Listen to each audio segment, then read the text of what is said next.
কিছু কিছু উপদেষ্টার মামলা প্রত্যাহার হলেও ফ্যাসিবাদের দোসররা কিভাবে বহাল তবিয়তে আছে, এমন প্রশ্ন বিএনপি নেতা রুহুল কবির রিজভীর।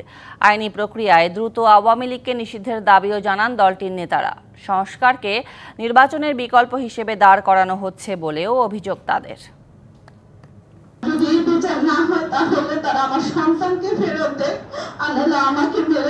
ছেলে হারানোর শোকে এভাবেই কান্নায় ভেঙে পড়েন জুলাই আগস্ট আন্দোলনে নিহত আব্দুল্লাহ বিন জাহিদের মা।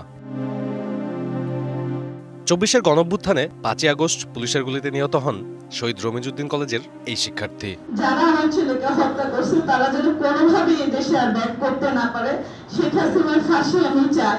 নিহত জাহিদের ক্যান্সার আক্রান্ত ছোট ভাইকে বিএনপির ভারপ্রাপ্ত চেয়ারম্যানের পক্ষে চিকিৎসা সহায়তা দিতে গুলশানে দলের চেয়ারপারসন কার্যালয়ে উপস্থিত হন সিনিয়র নেতৃবৃন্দ।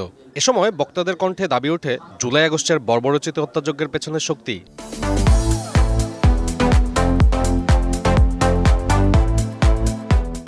আওয়ামী লীগকে নিষিদ্ধের। একটি গণতান্ত্রিক সরকার আমাদের এখন প্রয়োজন হয়েছে, যে গণতান্ত্রিক সরকারের মাধ্যমে এই কাজগুলি আরো দ্রুততম ভাবে আমরা করতে পারবো। বিচার প্রক্রিয়ার মধ্য দিয়ে, আইনি প্রক্রিয়ার মধ্য দিয়ে অবশ্যই আওয়ামী লীগ দলের দেশে, ফ্যাসিবাদ দলের দেশে ফিরে না আসতে পারে, সেজন্য তাদের রাজনীতি নিষিদ্ধ করা উচিত। এখনো কিভাবে ফ্যাসিবাদের দোসর ও গণতন্ত্র হত্যাকারীরা বহাল তবিয়তে, এমন প্রশ্ন করেন বিএনপির সিনিয়র যুগ্ম মহাসচিব রুহুল কবির রিজভী। আপনাদের নামে অনেকের নামেই কিন্তু মামলা ছিল, দুই একজন উপদেষ্টার নামও ছিল যারা ওই সময় কথা বলেছেন।